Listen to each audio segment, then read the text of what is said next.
pada suhu dan tekanan tertentu terjadi pembakaran sempurna gas C2H6 oleh 3, liter gas O2 dengan persamaan reaksi sebagai berikut. Nah, gas C2H6 atau gas etana direaksikan dengan oksigen menghasilkan CO2 dan H2O.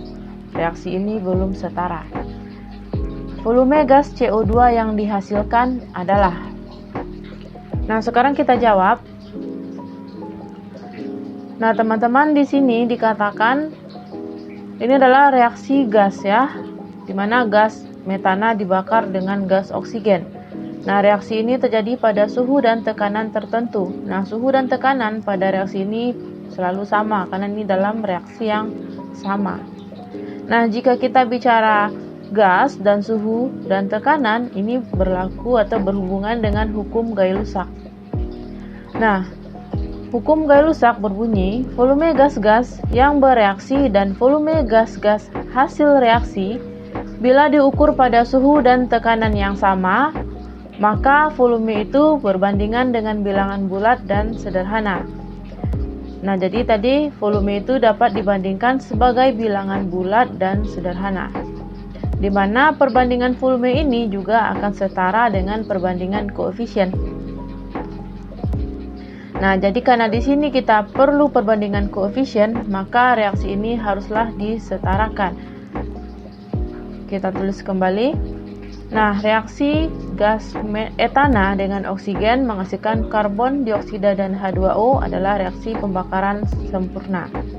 Nah, jadi kita perlu setarakan ya reaksi ini. Ingat teman-teman, untuk menyetarakan reaksi yang kita lihat pertama adalah unsur selain H dan O, selain hidrogen dan oksigen. Nah, di sini ada karbon.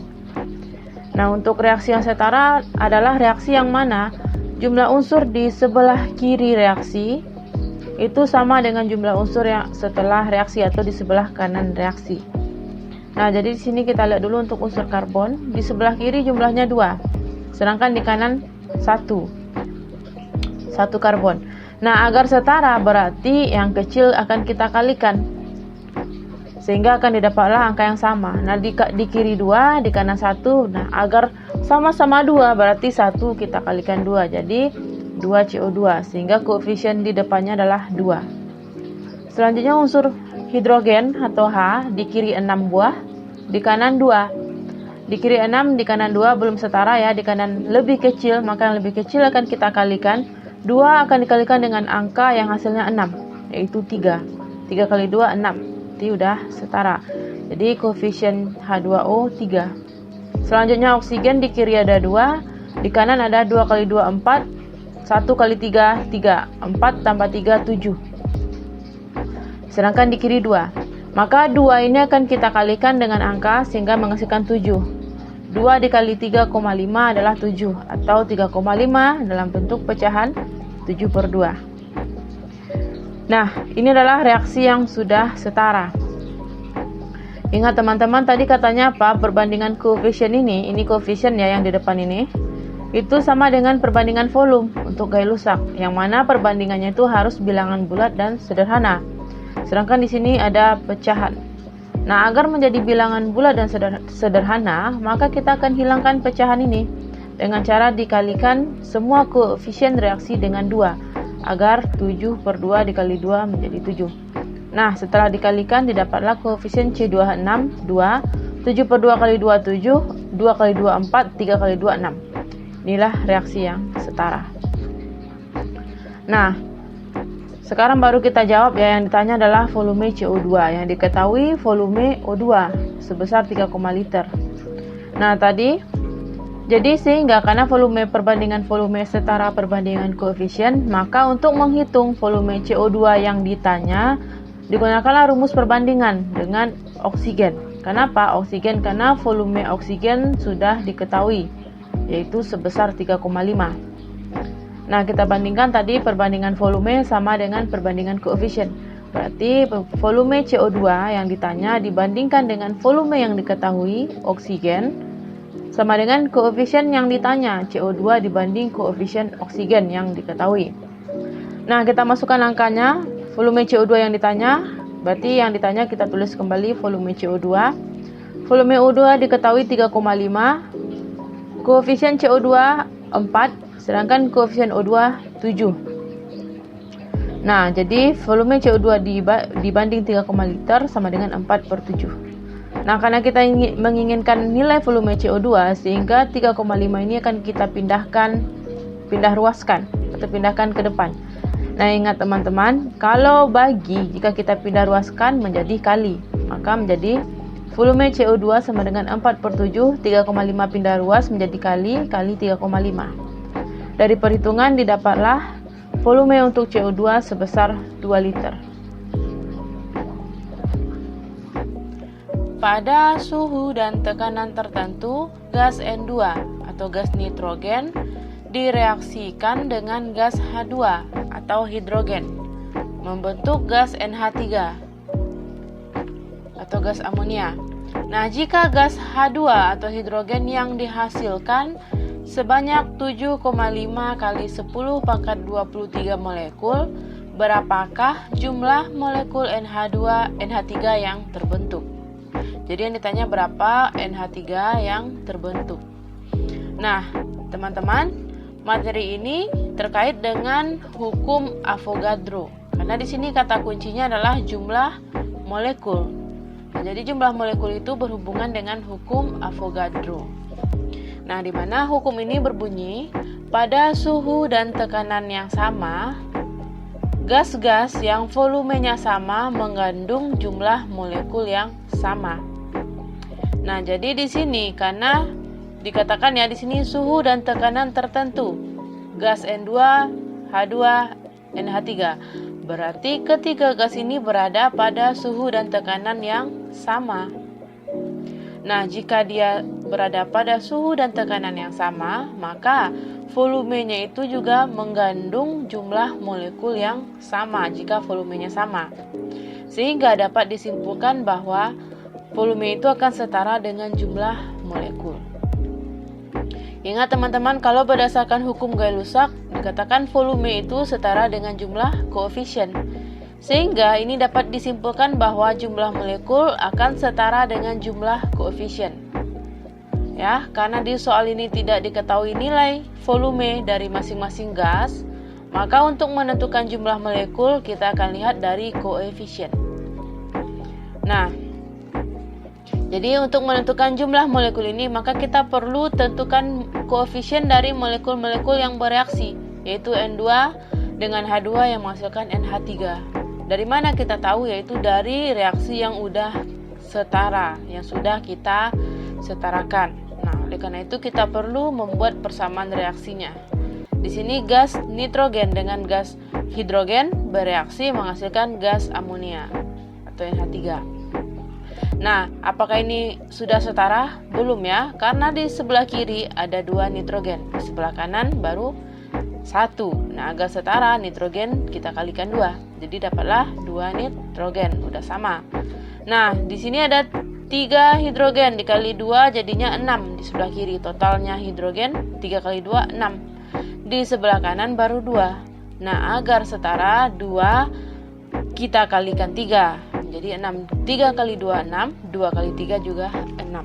Maka ini udah setara. Jadi koefisien itu yang mana? Yang di depan lambang molekul. Di sini N2 di depannya tidak ditulis berarti 1. H2 di depannya 3 berarti koefisiennya 3. NH3 di depannya 2 berarti koefisien untuk NH3 adalah 2. Nah, jadi jumlah molekul yang diketahui adalah H2, yaitu 7,5 kali 10 pangkat 3. Nah, yang ditanya molekul NH3 yang diketahui H2. Nah, untuk menghitung jumlah molekul NH3 dapat dihitung dari perbandingan koefisien dengan H2. Kenapa pakai H2? Karena molekul H2 yang diketahui. Oke. Jadi koefisien H2 kita bandingkan dengan koefisien NH3 sama dengan jumlah molekul H2 banding jumlah molekul NH3. Ingat tadi jumlah molekul sama dengan koefisien. Sekarang kita masukkan angka. Koefisien H2 angkanya 3, NH3 angkanya 2. Jumlah molekul H2 yaitu 7,5 kali 10 pangkat 23, sedangkan NH3 yang ditanya dari soal. Nah, kalau sudah seperti ini, untuk menyelesaikannya kita kali silang. Ya, kita kali jumlah molekul dengan 3, 2 kali 7,5. Berarti 2 kali 7,5. Nah, 3 kita pindah ruas, jadinya bagi 3. Dari perhitungan, didapatlah jumlah molekul NH2 sebesar 5 kali 10 pangkat 23. Di stratosfer, nitrogen dioksida bereaksi dengan air untuk menghasilkan NO dan asam nitrat yang berperan dalam hujan asam. Reaksi dengan H2O berikut adalah reaksinya antara nitrogen dioksida dengan air menghasilkan asam nitrat dan NO. 1 mol NO2 akan menghasilkan asam nitrat dengan Mr63 sebanyak. Nah, teman-teman, untuk menjawab soal stoikiometri, langkah pertama yang perlu kita lakukan yaitu tuliskan semua data yang diketahui di soal. Di sini kita tulis DIKET, singkatan dari diketahui. Nah, pertama ada di sini dikatakan 1 mol NO2, yaitu mol NO2, berarti 1 mol. Dan Mr asam nitrat yaitu 63. Mr dari asam nitrat itu lambangnya HNO3, itu 63. Nah, sekarang kita sudah tuliskan semua yang diketahui, barulah kita lihat apa yang ditanyakan oleh soal. Nah, di soal ditanyakan 1 mol NO2 akan menghasilkan asam nitrat sebanyak. Berarti banyak asam nitrat ya. Berarti itu adalah massa dari asam nitrat. Nah, massa itu dilambangkan dengan M kecil, berarti massa dari HNO3. Nah, sekarang kita sudah tahu apa yang ditanyakan soal, barulah kita jawab. Nah, teman-teman, karena di soal ini diberikan persamaan reaksi ya, kita tuliskan kembali persamaan reaksinya. Nah, di mana reaksi ini harus setara. Berarti kita cek dulu apakah reaksi yang diberikan pada soal ini sudah setara apa belum. Nah, ingat teman-teman, untuk reaksi setara itu jumlah atom-atom dari jumlah unsur-unsur atau atom-atom pada zat bereaksi atau di sebelah kiri itu harus sama dengan hasil reaksi atau yang di sebelah kanan. Berarti jumlah atom-atom NOHO ini harus sama ya dengan yang di sini. Nah, pertama kita lihat dulu N. Di sini N karena di depannya ada koefisien 3, berarti N-nya ada 3 ya. Nah, di sebelah kanan N-nya ada, di sini ada N, di sini koefisiennya 2 berarti 2, di sini 1 totalnya 3 berarti sudah setara ya. Kemudian O, di sini O2 koefisiennya 3, 2 kali 3 6 berarti total O ini 6, di sini ada 1. 6 ditambah 1 7, berarti O yang di sebelah kiri totalnya 7. Sedangkan O di sebelah kanan reaksi, di sini 3, koefisiennya 2, 2 kali 3 6. Di sini 1, 6 ditambah 1 7 juga 7. Di sebelah kanan 7, di sebelah kiri 7, berarti O sudah setara. Selanjutnya H, di sini H2, koefisiennya 1 ya, berarti 2. Di sebelah kiri H2, sebelah kanan juga 2, berarti juga sudah setara. Nah, berarti reaksi ini sudah setara. Nah, teman-teman, langkah selanjutnya tadi di soal diketahui hanyalah mol NO2. Sedangkan yang ditanya adalah massa asam atau massa HNO3. Nah, di sini kita perlu menghitung massa HNO3. Namun, sebelum kita menghitung massa, kita perlu menentukan jumlah mol. Nah, berapa mol HNO3 agar kita bisa menghitung massa? Nah, karena tadi diketahui mol NO2 itu 1 mol, kita perlu menghitung mol HNO3. Nah, dalam stoikiometri untuk menghitung mol itu kita bisa lakukan dengan perbandingan koefisien. Nah, di mana mol yang ditanya di sini yang ditanya HNO3 itu koefisien yang ditanya dibagi koefisien yang diketahui dikali mol yang diketahui. Nah, di soal ditanya adalah HNO3 ya, yang diketahui NO2. Nah, kita masukkan angkanya semua. Mol yang ditanya itu mol HNO3, koefisien yang ditanya tadi HNO3, koefisiennya itu 2. Ini angka yang di depan ini adalah koefisien, ingat ya. Nah, koefisiennya 2 dibagi koefisien yang diketahui. Nah, yang diketahui di soal itu ada mol NO2, berarti koefisien NO2 adalah 3. Dibagi koefisiennya 3 dikali mol yang diketahui. Berapa mol yang diketahui itu mol NO2, yaitu 1 mol. Berarti dikali 1 mol. Nah, dari perhitungan didapatlah mol HNO3 yaitu 0,67 mol. Nih, mol dari HNO3 itu 0,67 mol. Nah, karena yang ditanyakan adalah massa dari HNO3, hubungan mol dengan massa yaitu mol sama dengan massa dibagi MR. Nilai mol sudah ada ya, MR juga diketahui, berarti kita bisa menghitung massa dari mol dikali MR. Massa HNO3 berarti mol HNO3 dikali MR HNO3. Molnya 0,67, MR-nya 63, berarti 0,67 mol dikali 63 gram per mol. Nah, dari perhitungan didapatlah massa HNO3 itu 42 gram. Nah, jadi jawabannya adalah 42 gram. Logam bismut dapat dibuat dari reaksi bismut 2 oksida dengan karbon sesuai reaksi. Bismut 2 oksida atau Bi2O3 direaksikan dengan karbon menghasilkan logam bismut atau Bi dan gas CO atau karbon monoksida, di mana reaksi ini belum setara. Nah, bila direaksikan 50 gram Bi2O3 dengan 100 gram karbon, tentukan pertama bereaksi pembatas, kedua massa logam Bi yang dihasilkan. Diketahui nilai MrBi2O3 464, Ar atom C 12 dan Ar atom Bi 208. Nah, teman-teman, sebelum kita jawab, kita tulis dulu yang diketahui dari soal. Pertama, di sini ada diketahui 50 gram Bi2O3. Ingat teman-teman, gram adalah satuan massa, maka ini adalah massa dari Bi2O3. Massa lambangnya M kecil, yaitu sebesar 50 gram. Kemudian direaksikan dengan 100 gram karbon. Gram satuan massa, sehingga 100 ini adalah massa dari karbon. Nah, sekarang udah kita tulis yang diketahui, barulah dijawab. Karena reaksi ini belum setara, maka langkah pertama kita perlu menyetarakan reaksi. Nah, di sini kita tulis ulang reaksinya.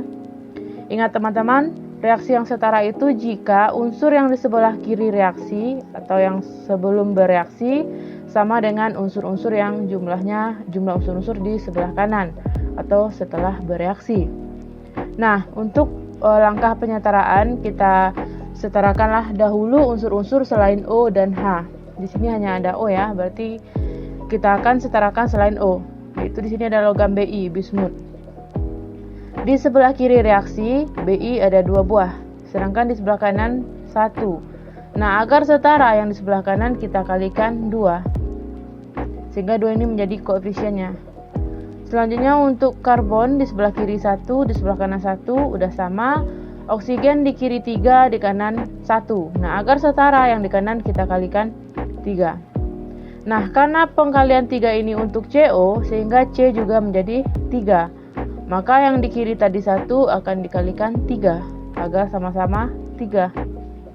Nah, reaksi udah setara. Sekarang kita lihat pertanyaan yang pertama, katanya pereaksi pembatas. Nah, pereaksi pembatas itu bisa dilihat dari nilai mol terkecil dari zat-zat yang bereaksi atau zat-zat yang di sebelah kiri tanda panah.